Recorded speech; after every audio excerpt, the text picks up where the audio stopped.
Well, good morning, good afternoon, or good evening, wherever you may happen to be in the world.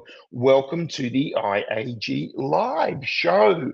And I am coming at you all the way from Cleveland, Ohio, in the US of A. So that's an interesting thing. And I believe we have the intrepid studio producer, Oscar Guiaro in Macau. Come on in, Oscar. Hello. There you are, Oscar.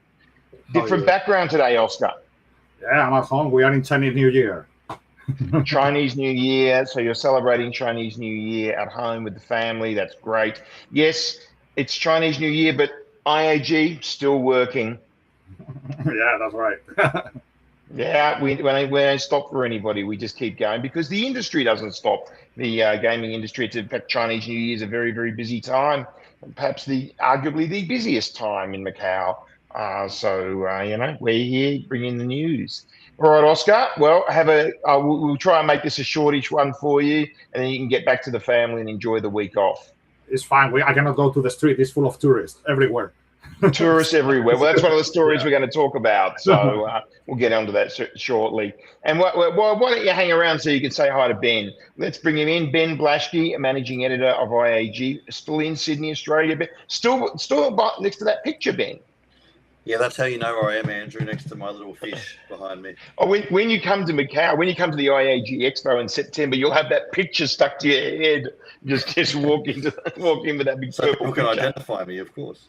People go, oh, that's Ben. I recognise the fish. And I see you have headphones on this week, Ben. I do, yes. I thought I'd debut my fancy Sony headphones. I had a few technical difficulties with them, so I've just fixed all that up this week, and they seem to be working well. The technical difficulties really couldn't fit on your head, maybe, or something? I don't know. No, that's not it at all. Okay, that would be it for me. I got the earbuds in because long story, the headphone wasn't pairing for some reason today, but this seems to be working just fine. No gremlins in the sound, so that's good. All right. Well, Oscar, thanks for being in the studio in this Chinese New Year, and we'll see you next week. Gong hei fa choi. See you. Gong hei fa choi. Ben, so even though it's Chinese New Year, IAG, we're hard at work. What have you been doing this week, Ben? Well, look, it's been an interesting week. It's been a little bit of a slower news week, Andrew, because of Chinese New Year. Of course, we've run a story every day updating the visitor numbers to Macau, because that's always interesting. As you said, it's a very busy time in Macau at this time of year, probably the busiest time of the whole year during Chinese New Year. And we were going to have a special guest on today, Andrew, who would have liked to have joined us, but being Chinese New Year, it was just a little bit too hectic, so they couldn't make it. Maybe we'll get him next Friday or the Friday after. Let's see, or maybe we'll do a special episode for him. We could do that too, couldn't we? Absolutely. Oh, I've said him. I've let the cat out of the bag. I said him. You've narrowed it down. Given that our industry is 96% male, I don't think I've narrowed it down too much. Okay, Ben. Well, I guess we'll just get into the news of the week. Let's do it. So, Oscar, what's our first story? Yes. Interesting location for the first ever Manila After Dark. Or not first ever, but first for 2026 Manila After Dark, Ben. Yeah, of course. They're at LaVie Resort and Casino in Mullally, I believe, in Manila. Again, part of alongside Manila Bay there. I've been to that property many years ago. Look forward to visiting soon. Of course, a lot happening in that property too, Andrew. A bit of a renovation to turn it into a fully fledged integrated resort. That process is underway. Well, you've been writing about this for a couple of years now, haven't you, Ben, about the steps along the way? So I noticed there are 1,600 views of the story. So it's an interesting one because this is an interesting development in Manila, this new property developing itself as an integrated resort. It was a PADCOR property, but now it's undergoing a complete facelift and they're doing a lot of renovations there, new ownership. Why don't you take us through, Ben, and just tell us, I mean, you've written a lot of stories about it over the last couple of years. Hopefully you can remember some of the details. IEC, it is, right? Yeah, International Entertainment Corp, Hong Kong listed company, is the parent that owns New Coast Hotel Manila. Of course, within the hotel property there, which, as you say, has had a PADCOR casino there for many years. Well, the agreement was reached a couple of years ago that IEC would eventually take control or take on that casino license and control the casino. That process has happened now after about a year, 18 months or so of PADCOR and IAC working together just to get IAC accustomed with running a casino, basically. And also, as part of the provisional license that IAC currently holds, they've pledged to spend at least $1 billion to basically renovate this property into an integrated resort style offering.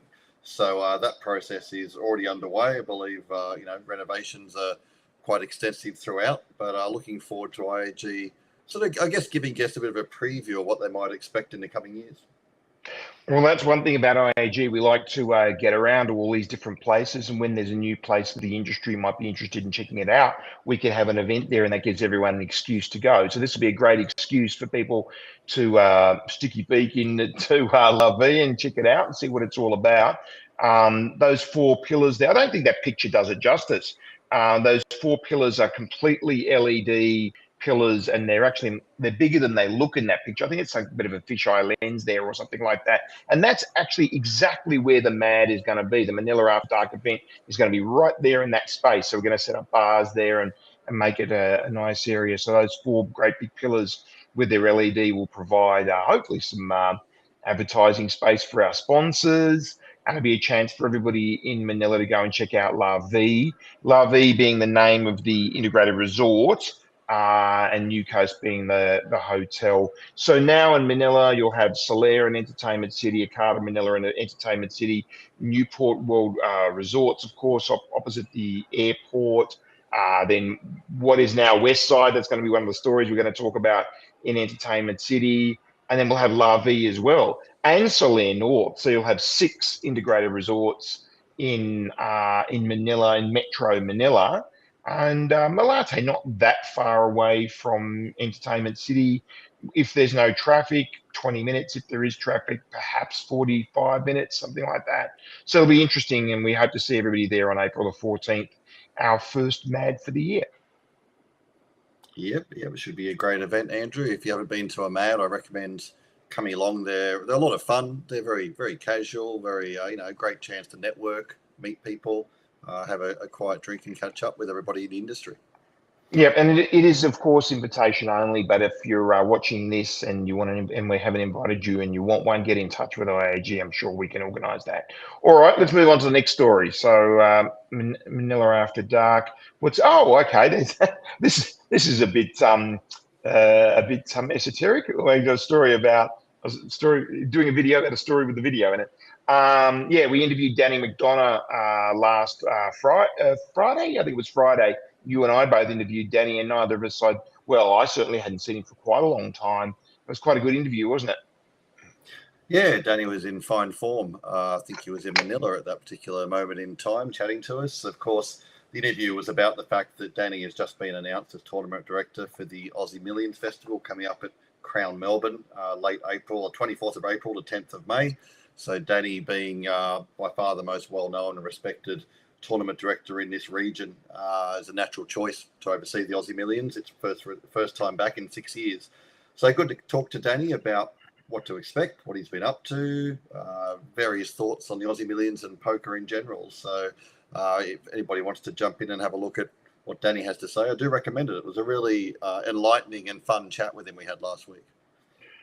It's interesting. The Aussie Million's coming back to Crown as a real sort of signal, I think, that a turning point. I think a turning point for Crown actually happened a while ago when they got all their licenses back and they sort of figured out how to operate in this new environment in Australia. But this is another turning point on the way up, I would say, and the fact that they've been able to bring the Aussie Millions back, an event that was very, very, very famous, one of the top, I think at one point it was probably in the top 3 or 4 events in the world, and all the top players and the most well-known poker players from all over the world, particularly in the US, would come to Australia in January when it was.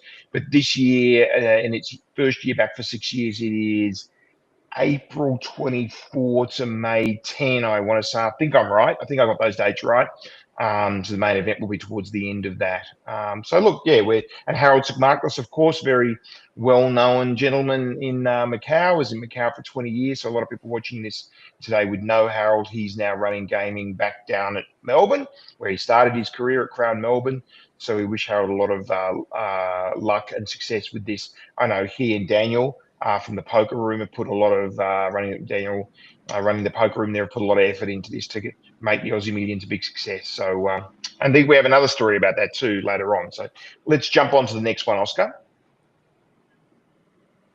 Yeah, well, here's another big story, over 1,000 views. Patrick Dumont confirmed as the new chairman and CEO of Las Vegas Sands and Sands China, of course. We all knew this was going to happen. We published the story nearly a year ago now, when it was announced that Rob Goldstein would be stepping down as chairman and CEO of Las Vegas Sands from the 1st of March 2026. I think that was around the 1st of March 2025, give or take, that we published that story.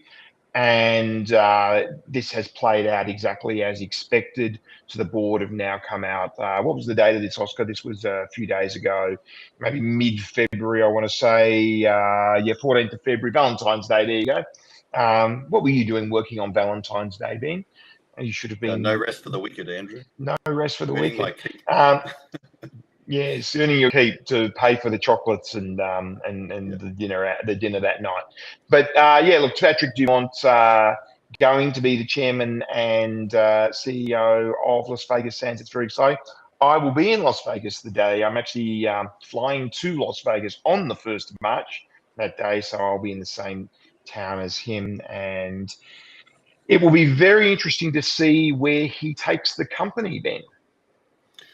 Yeah, I mean, one thing I've noticed about Patrick Dumont is he has been spending a lot of time in Asia, particularly over the past year or so. He's made a number of trips to Macau, a number of trips to Singapore.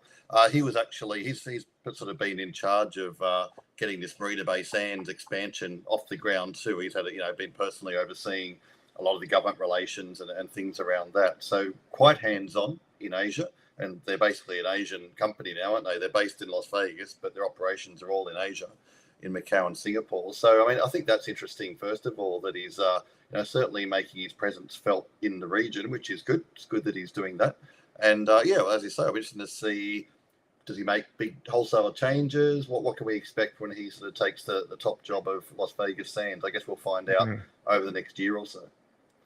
We will. And of course, he's been with Las Vegas Sands for decades, for a long, long time. He was in finance, and then he's become COO and president. So it's not like he doesn't know the company. He's very, very familiar with the company. But there's nothing like being in the absolute top job when you're making you're the final decision maker, and that puts a sort of pressure on that doesn't exist when you're not the final decision maker. So Patrick will. He'll have a lot to do in this new role. He's got the most profitable casino in the world in Marina Bay Sands. He's been going, as you say, he's been going to Singapore a lot. There are some question marks around around Sands China Limited, I should say. Rob has come out and said a few times that we're not making. So I see Oscar's got us spinning around all over the place, but that's all right. He's trying to make everyone dizzy. He's making me dizzy. Anyway, it's all right, Oscar, no problem. So yeah, it'll be interesting to see. It'll be interesting to see what happens with Patrick at the helm. I'm really quite excited to see, because as I was saying, there have been a few questions around Sands China Limited. I mean, I was still very profitable and doing very, very well in Macau, but possibly not quite as well as arguably it should. So he'll have something to say about that, I guess. Absolutely. All right, let's move on. Oscar claims he was disconnected, so that was all the spinning around. So that's okay. Now this one's interesting. Yeah, remember we did quite some years ago. We did a cover story on Naga3 and the $3.5 billion proposed spend on what it was going to be, and we covered. I don't know what year it was. Maybe Oscar, you could even go to the magazine's page and scroll down to, I want to say 2018, 2019. There's a great big picture of Naga on the cover. Just scroll down, maybe. Yeah, I think it's back in 2018 or 2019, maybe 2020. Actually, Oscar, just stop there and go back up. I think I just saw that. Let's go we back went up past to it, did we? 2020. Yeah, 2020. I'm pretty sure. There we go. Right there. Naga. There it August is. 2020. Right. There you go. So this was so if anybody wants to see what was proposed, flick to the August 2020 issue of IAG. It was the cover story, and we covered in quite detail. There it is, quite detail. Just go forward, Oscar, one more page, because that 1, 2, 3 is quite interesting. So, and then flick forward again. Actually, just go back one, Oscar. This is really quite interesting what they did up the top there, what they proposed. Now, I guess maybe that's not going to happen now. So and then Oscar, maybe now just flick through the story. Actually, sorry, I'm giving you different instructions. I apologize. So here, vertical gardens and all sorts of weird and wonderful stuff. And I guess they probably had more money than they have now, because there's Dr. Chen. This was all pre-COVID, of course. Well, in early COVID, wasn't it? When people didn't think COVID was going to be as bad as it turned out to be. There you go. All right, Oscar, and then maybe go back to the story, go back to the breakfast briefing story from the other day. So they're going to spend now, Naga, obviously Dr. Chen's now passed away, and his son is in charge, and they've decided not to be quite so extravagant, because I guess they probably don't quite have the money that they did have, given they had to get through COVID then. Well, I think a couple of things happened here, Andrew. So from memory, the Naga3 was first announced in 2019, I'm going to say. Obviously, we did our cover story in 2020. So COVID happened, of course. We know the effect of COVID across the industry. The other thing during that period was the junket industry collapsed, and particularly your Sun Cities and your Tacchuns. So Naga3 was, a bit of a follow-on from the very successful Naga2, building really on that VIP offering, which that whole scenario has changed now. So I think that's one of the reasons that we're seeing Naga pull back on Naga3. First of all, they postponed it until 2029 to, I think, even start working on it from 2029. So they postponed it by about 4 or 5 years. But the collapse of the junket industry was the big one, because that's really what Naga3 was. The whole concept of Naga3 was built on. Right, yeah, well, that's obviously an industry that's gone. Having said that, I've been to Phnom Penh a couple of times since COVID, and, they've got some decent play there. There's a lot of Chinese people that are maybe not junket customers particularly, but let's call them strong premium mass. There's Chinese people that are living in Cambodia anyway, but they're doing some business there, or they're involved in construction or something or other, and are playing regularly at Naga. So it's still a good business, and listed on the Hong Kong Stock Exchange, of course. Yeah, we probably should do we do their results from time to time, don't we, Ben? I've seen their results, that you publish them. But they don't do quarterly, do they? They do 6 monthly or just annually? They do quarterly if they feel like it, basically. They definitely do every 6 months. They do, what do they call it? A voluntary announcement when they decide to do quarterly. Right. They will release, and it should be due anytime soon, their results for 2025. They should be out imminently, really. I'd expect within the next week or two. So that's why it feels like we don't see their results as much as we see the others, because the others all do quarterly, right? Okay, very good. Yep. Okay, let's move on. Next one. So Naga3 not going to be quite as big as expected. So, well, this was an interesting story. Well, look at that, 10,900 views. We get a lot of hits in the Philippines and Singapore and Malaysia. Anything important news in the Philippines does very well. Scroll up, Oscar. So we got a name now for what was the LetX Integrated Resort, didn't we, Ben? Yeah, I guess no surprise really, Andrew. We broke the story last year about the fact that Travellers and Alliance Global Group, the parent company, were basically taking control of LetX via a deal with Elect Group in Hong Kong. Basically, as we know, construction was slow. The opening date kept getting pushed back. So really, I think Travellers wanted to jump in, get this thing done, use their substantial financial resources to make sure that it got done. And so we're starting to see all that now. So, I mean, I haven't been inside the property for some time, so I assume construction is powering along. Now we've got some new branding, which I think we expected as well. Westside Resort makes sense, doesn't it? Yeah, well, it's the west side for them. It's west of where they are at the airport, and it's the west side of Metro Manila, of course, on Manila Bay, there where Entertainment City is. So that makes sense. And sort of catchy name, West Side, easy to say.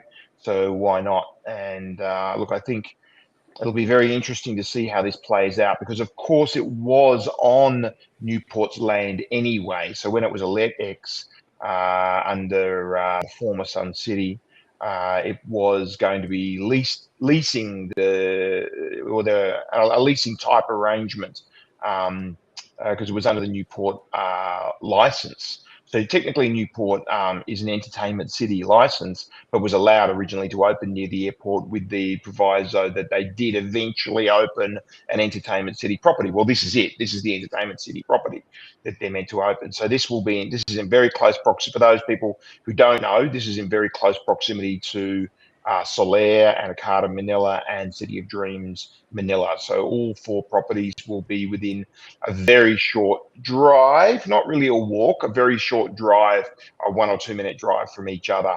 So players will probably bop around between the four, I would imagine. It'll be very interesting to see when it opens. Does it say when it's planned? Did I read it Q3 this year? I seem to remember. I mean, Q3 has been the date that's been, well, it was mentioned by LetX as the most recent opening date, and Travellers hasn't released any differing timeline on that at this stage. So as far as we know, it's still Q3 is the plan. You couldn't blame them if it blew out a little bit later, because they've got to get in there, and I'm sure they will make changes from what the plans were under LetX. I mean, even with the best will in the world, any two companies are going to have different ideas on the best way to proceed forward. And of course, LetX still has effectively 20%, doesn't it? Because it's split 60-40 between, let me get this right, is it 60-40, 60 to Alliance Global and 40 to Travellers, and then half of the 40 is left with LetX, or is it the other way around? Is it a third of the 60? I know they end up with 20% at the end, right? Well, there's two ownership entities that have 50-50 each. ECRC or something? Yes, and then the other one, if it scrolls down, I think it says this story. And then within one of those, I believe that SunTrust has 40% of one of those two entities, so essentially 20%. And then if you look at Let Group in Hong Kong, had 51% of SunTrust, so they essentially have 10% of the integrated resort. Oh, okay, I see. So a little bit complicated. Maybe just blow that up a little bit, Oscar. I wouldn't mind just analysing in front of everybody that paragraph. Just blow that up a little bit so I can see it. Actually, I can make it bigger on my screen too. There we go. So in terms of the strategic working agreement, the relevant parties formed a new entity, ECRC, and ECRC is 50% owned by Alliance Global. So that's the parent company of Travellers that owns Newport. And while the other entity, Westside Bayshore Holding Corporation, owns the other 50%, and that's split 60-40, 40 for SunTrust. So I think SunTrust got 40% of 50%, which is 20%. That's where I got the 20% from. So I think SunTrust ends up with 20%, doesn't it, Ben? So Yeah, and then obviously Travelers ends up with 30%, and Alliance Global, the parent company of Travelers, ends up with 50%, effectively. I mean, But considering, sorry, go on, Ben. I mean, if we break down that even further, if we think about the 20% that SunTrust holds, Let Group owns 51% of that, but some of that other 49% is also owned by MegaWorld. So in fact, it's another subsidiary of Alliance Global Group. So really, their holding of that entity is well above 80%. Overall. Above 80%, right? I mean, obviously they wouldn't own the whole 49%. Some of it's publicly traded, obviously, because it's what is it still listed or has it been delisted? They are listed. Yeah, they are listed. They're still listed. Okay, I wouldn't be surprised to see this go private eventually. And who knows? I mean, that's just purely my speculation. I don't know anything. Okay, so that's interesting. So effectively, the group between MegaWorld, Alliance Global, and Travelers has well over 80%. And LetX has, well, like as you say, 51% of the 20%. So let's call it 10, which is where you got your 10 from. Okay, fair enough. So if anyone wanted to know that, well, now you know it. Okay, let's move on, Oscar. Okada Manila, yes. So there's an valuation impairment of Okada Manila in the accounts, drove this $1.5 billion loss. Not great for Okada Manila. Okada Manila has been having not great financial results, as we know, and we've been seeing that for quite some time. I just scroll down, Oscar. Universal, of course, Tomohiro Okada, effectively in control. They've had to report this $1.5 billion loss on the valuation impairment. So, yeah, we'll just have to wait to see how the whole Okada Manila thing plays out. But not a great result for them. Let's move on to the next one, Oscar. Let's let that one go. Here's a good news story. Kevin Mullally, very nice man, was the head of the GRGCA in the UAE, and recently moved back to the US from the UAE, has got the gig as the first ever CEO of IAGR. Yeah, well, I mean, you were aware of this before it was officially announced, Andrew. I think you might have been chatting to Kevin a little bit as well. I know that you've got a relationship with him. I wasn't really aware of it beforehand, to be honest. Okay. I had my suspicions. You had your suspicions, yeah, no doubt. But I mean, I know that you spoke to Kevin regularly when he was in the UAE. You traveled there a couple of times, and I think you visited the office once as well while you're over there. So, I mean, they couldn't really get anybody with more experience, could they? Really? I mean, he's been across the industry for many years. He worked for GLI for many years. He's been a regulator in a couple of jurisdictions, of course, the UAE most regularly. And back home. So this will be a really interesting role for IAGR, and I believe they're quite actively expanding as well their presence. I think IAGR, it's interesting, IAGR, IAG, of course, was the first ever media. They didn't used to do media partnerships. We did a media partnership with them last year, and I went to their event in Toronto. This year in 2026, their event's in Lima in Peru. I'm planning to go to that. I was pleasantly surprised with how good their event was. It's designed for regulators, but I found it quite valuable to go, and it was frankly more interesting than I expected it to be. I didn't expect it to be, regulators, you think it's pretty dry stuff, but it actually was really quite interesting. So, and there were regulators from all over the world. They've got a lot of African regulators, which is an area we don't really have much to do with. They've got regulators from all over, a lot of American regulators, European regulators. Quite interesting in the room. I guess there was probably, I would say, about 300 people at their conference last year. And previously they haven't had a CEO. They've just had a board and a bunch of people kind of volunteering. And now to have a proper formalized position of the CEO to drive their agenda, the agenda developed by the board is great. And you couldn't have anyone better than Kevin Mullally doing that. A lot of experience as a regulator and a lot of commercial experience as well with his time with GLI. GLI is interesting. If you work for GLI, you see both, right? You see the regulatory side, but you also see the commercial realities because you're dealing with companies like Aristocrat and Light and Wonder and IGT and operators. And I know GLI has activities in, I think it's around 700 jurisdictions around the gaming jurisdictions around the world. Ferocious number. Of course, there's not 700 countries in the world, but some countries have got multiple jurisdictions, like Australia, the US. Every state is a new jurisdiction. So, incredible amount of experience. His experience in the UAE would have grown him as well as a senior executive. Very, very interesting situation over there in the UAE. So it's great to see Kevin in this role. And IAG will shortly be announcing our partnership with IAGR for 2026. So look forward to working with IAGR this year, the International Association of Gaming Regulators. And if there's any regulators watching this, I know we do have some regulators following us. You could do a lot worse than finding yourself in Lima, Peru in October after G2E in Las Vegas. Yes, well, I'm not a regulator, Andrew, so I won't be there, but I'm sure you'll send me postcards. You're pretty regular, aren't you? Aren't you, Ben? Very regular.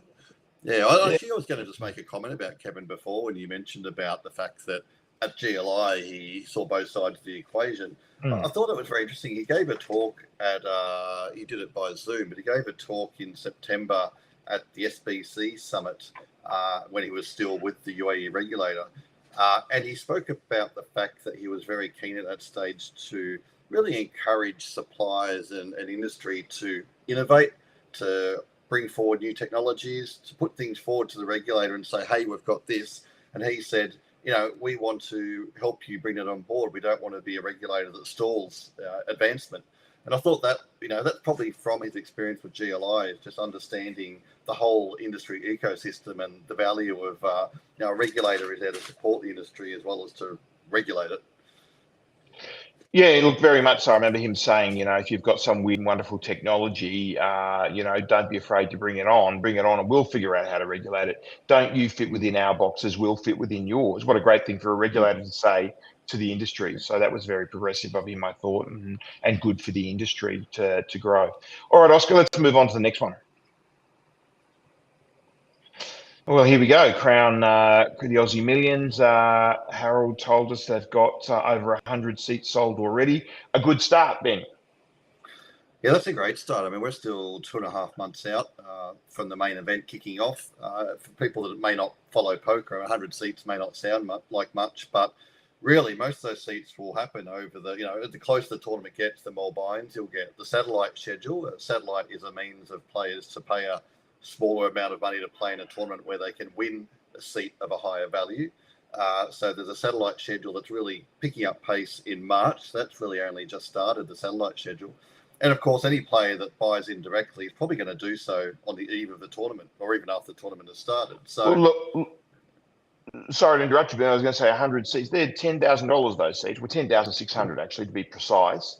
So if you bought a seat already at this stage, you've locked up $10,000 all the way through to when the event's going to be. So it's kind of a 1 on X curve. The nearer we get to the event, there's an exponential increase in buy-ins. So for them to have 100 sold 2.5 months out, what a great start. 10,000 of that 10,600 goes in the prize pool. So 100 times 10,000 last time I checked was $1 million. So they've already got a prize pool of $1 million. Of course, it'll end up being a lot more than that. I think we set the line at 550 seats when we were chatting the other day. So the over-under line was our wild speculation. I asked you how many seats they sold in the last time they did it, and I bet you haven't looked it up again, and nor have I. We should do that. It was 820, was it? Wow, you did look it up. 820. So that was the 2020 Aussie Millions, or 820 main event seats, were there? That's right. Yeah. Well, they won't get it. Oh, and maybe they will. But I wouldn't imagine they'd get 820 first year back after 6-year break. But yeah, 400, 500, 600, 700. Who knows? Let's see. And they'll be running a very, as you mentioned, a very strong satellite schedule, probably starting now-ish right through till the event. And I'm sure there'll be 10-seat single table satellites where everybody puts $1,000 in it and somebody ends up with 1 seat. I'm sure there'll be multi-table satellite. There'll be every variety of satellite I'm sure that they will have. There'll be big multi-table satellites where several hundred people might enter a big satellite, and they they get 10 seats or 20 seats or whatever. These might occur in the Crown Poker Room then. Well, actually, they ran an interesting satellite on Sunday. It was a free roll. It was a free roll for players, and the prize pool was generated by rebuys and add-ons. Crown also chipped in one main event seat on top of that. So they ended up having 3 players won a seat into the main event. All of that generated through the rebuys and add-ons. But interestingly, 2 of those players didn't actually purchase a rebuy or add-on. They completely free rolled into the main event. Wow. So that's great value, isn't it? I mean, they've got a chance to win, $1 million, whatever the first prize is, over $1 million potentially for free, for nothing, for no cost to themselves at all. That's incredible. What a story. I mean, that trumps the moneymaker story of, was it $40, I think? $40 he spent on his satellite? 2003, yeah, that's right. And he ended up winning, I don't know what the first prize was, 2.5 million probably back then. I would say 3 million, something like that, US in the World Series. But yeah, imagine free rolling your way in to get to a seat and then going all the way to the end. And yeah, first prize potentially could be, depends how flat. I mean, I don't know, Danny will know. I don't know how flat they're going to make the structure, the payout structure at the end, whether they're going to make it steep or flat. I'm sure they're going to try and put a decent first prize up. And potentially it could be $1 million, and probably won't be $1 million, but could be $1 million. If they get 800 seats, it could be. So let's wait and see. But this is great news. And notice we're talking about an Australian casino, and we're not talking about regulatory matters. We're not talking about bad news. We're talking about an interesting, exciting event. So that's really good news for the industry in Australia to have something positive to report about. Okay, let's move on to the next one, Oscar. This is yours, Ben. Tell us all about it. Yeah, well, look, this was reported by the Australian newspaper overnight here in Australia. And it's an interesting one because we know that Australia's online gaming laws are quite strict. So we have a licensed sports betting industry. But that's about it. There's no online casino. There's no online poker. So we're talking sports betting. But the sports betting industry in Australia is huge. We love a punt on our sport. We love watching sport. But of course, there's also a thriving illegal offshore wagering market. I think I saw a figure this morning of around about 36% of all money wagered in Australia online is offshore, which is pretty substantial. So a regulatory body, a lobby group called Responsible Wagering Australia has called for a blacklist that would essentially enhance the powers of government and regulators to act against offshore operators. And a couple of things they mentioned were greater powers for social media outlets to block online gambling ads, or certainly ads by illegal offshore operators, which is, I mean, that's sort of one of the interesting issues at the moment, Andrew. There's talk in Australia at the moment about banning all gambling advertising, blanket ban across pretty much all platforms. The problem is that doesn't really stop illegal operators, does it? The licensed ones have to follow those rules, but the illegal ones don't. So I guess this would be another measure to try and combat that a little bit. Well, what are your thoughts, Andrew? You've been involved in the Australian industry for many years. Look, the counterintuitive effect of them is exactly as you say. The counterintuitive effect of them banning advertising will be to increase the percentage of play that goes offshore to illegal gambling operators. And you tell the average man in the street that, they will say, "Hey, how would that be?" But then when you explain, well, then it's a bit like when you ban guns, only criminals have guns, right? So if you ban the legal operators from, or if we put a blanket ban on gambling advertising, the legal operators will respect that because they'll want to keep their license. The illegal operators will not care one iota because they're already breaking laws. So what's another law to break? And that's what will happen. So, it's banning anything is always a really bad idea. The idea is to legalize and regulate if it's, if it's not a nuclear weapon or something like that. So I think, there is an expectation in Australia of being allowed to have a bet. Australians love to have a bet. They've got the highest betting per capita of any country in the world, even more than China, which is interesting. And Australians love to bet on sport, particularly since it's the only thing they can legally bet on online sport legally. But they also, I mean, there's how many casinos are there in Australia? 14 or 15, something now. And, there's been, we've had lotteries since the 19th century. We invented the totalizer, and a lot of people don't know that. That was invented in Australia. The pari-mutuel betting was originally a mechanical device, not an electrical device.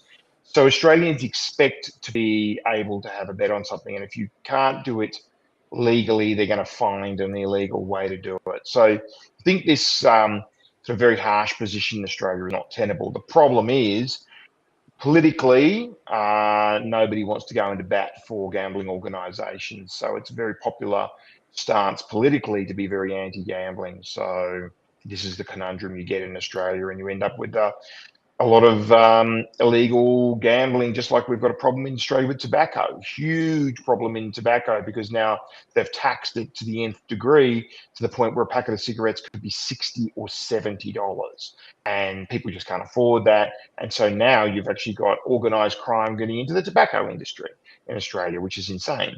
And you've got, these tobacco wars and so forth. So this ban attitude just does not work long term. And I think, I just think that Australia needs to realise that. And you've got a different regulator in every state, and then there's also federal regulation, right, with ACMA, advertising, and so forth. So it's a patchwork quilt of regulators as well. And the regulators are running a bit scared too, to be frank. The regulators are worried about the perception of them as well.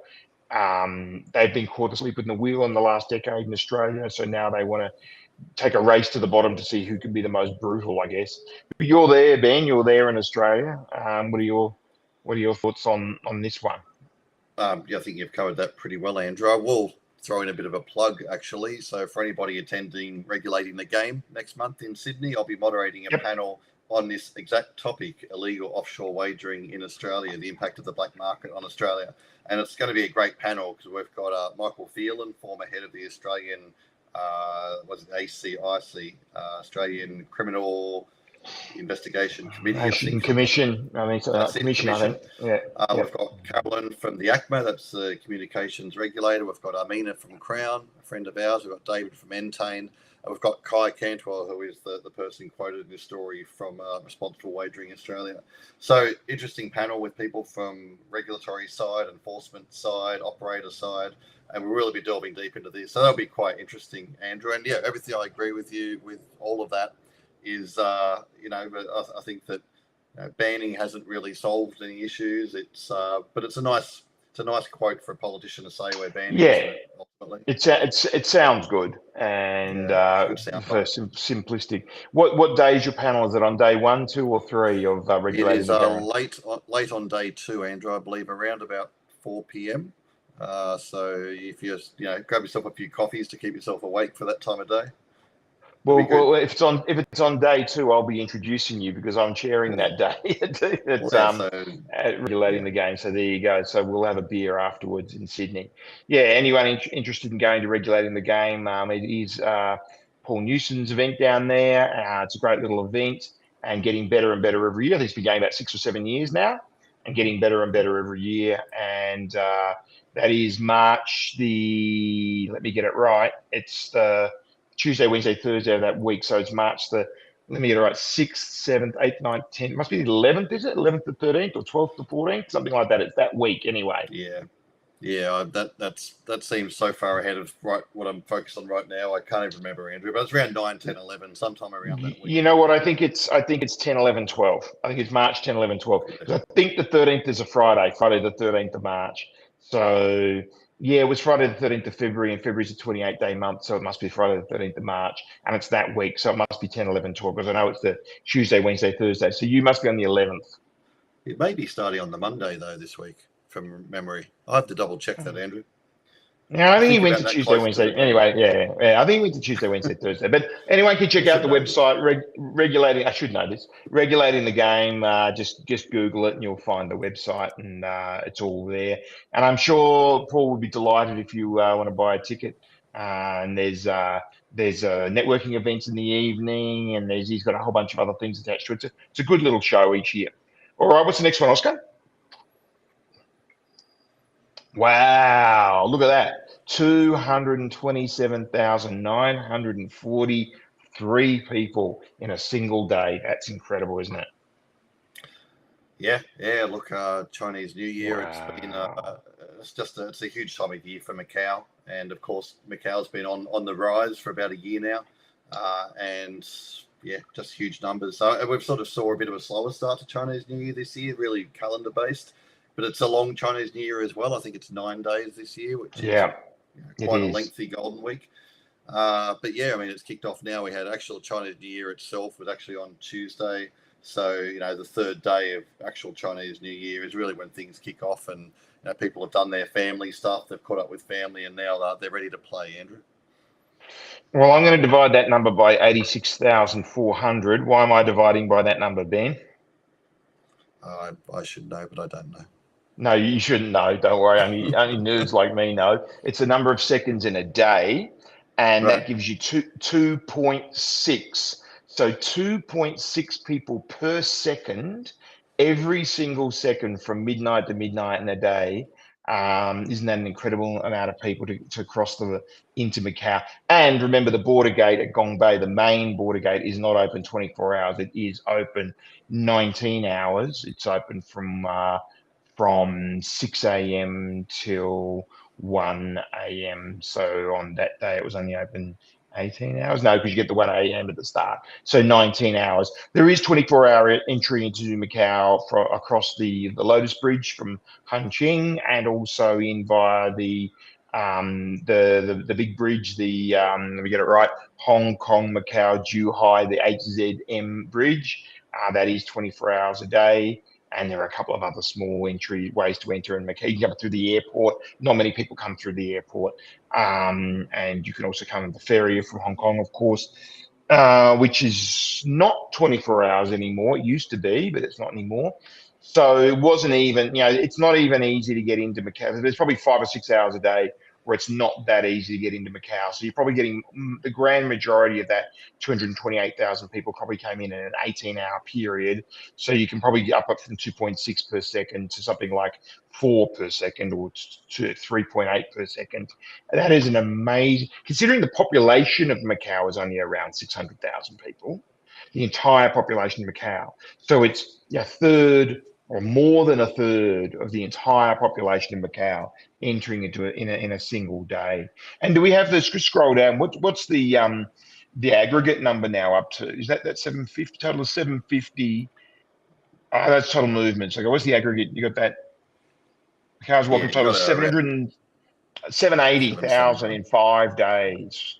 So let's call it 780 between friends. That's 78,000, double that, 156,000 a day average. But and as you say, day 1, day 2 are kind of quiet because most people are hanging out with the family in China, and then day 3 they start to come over. So it's pretty incredible. I mean, that is there aren't many places in the world that have that kind of entry. And considering Macau is only 32 square kilometers for the whole of Macau, it is a tiny place. That's an incredible number of people. So the Macau is well and truly back. It'll be interesting to see the GGR number at the end of the month, won't it? Yeah, I mean, the other thing is today is Friday, tomorrow's Saturday. So that's got a lot of potential for massive entry numbers as well. Yeah, exactly. So you'll see they'll all be coming over this afternoon, your time. I'm 12 hours behind you, 13 actually, 13 hours behind you, but they'll all be coming over this afternoon, your time, for the weekend. So that'll be huge as well. So I think there's going to be some good numbers out of Macau for this month. All right, let's move on to the next one, Oscar. That was really interesting. That's it. Okay, all right, we're done. So that's it for this week. What's on for the weekend for you, Ben? Not a whole lot, Andrew. I'm working as always. I never stop. As you know, you've got quality never stops, Andrew. Just got to keep pounding out those stories. Yeah, exactly right. Me too. I'm also working hard over the weekend over here in the US with Corey, our COO and CTO, who's based in the US side of things. Many people watching will know we merged with CDC Gaming in the US 1st of January last year. So we've now been merged for 13 and a half months. It's gone really, really well, but it does mean I have to come to the US a bit and do a few things. So we've got a bigger business, more resources now, more staff, but more to do. So it all evens out. So we all work very, very hard here at IAG giving you the news of the Asian gaming industry, or Asia Pacific gaming industry, and CDC gaming. If you're interested in the US gaming industry, or the gaming industry across the entire Americas, go check out cdcgaming.com. And of course, our third brand, completeigaming.com, for iGaming, for the iGaming industry in the Asia Pacific and Americas region. We now got three brands on top of IAG. So go check that out if you're interested in that. And I guess we will see you next time and next week for IAG Live next Friday. And keep an eye on your inbox for IAG Breakfast Briefing and the March issue, Ben. You must be working hard on the March issue of IAG as we speak. Exactly, Andrew. Everything is with the design and translation team as we speak. So that will be coming out next week. So I'm not going to give any hints. There's a couple of very interesting stories in there as always. And look, we'll be pushing it out into people's inboxes in about a week's time. There might even be a story by a mystery contributor not too far away from here. Who knows?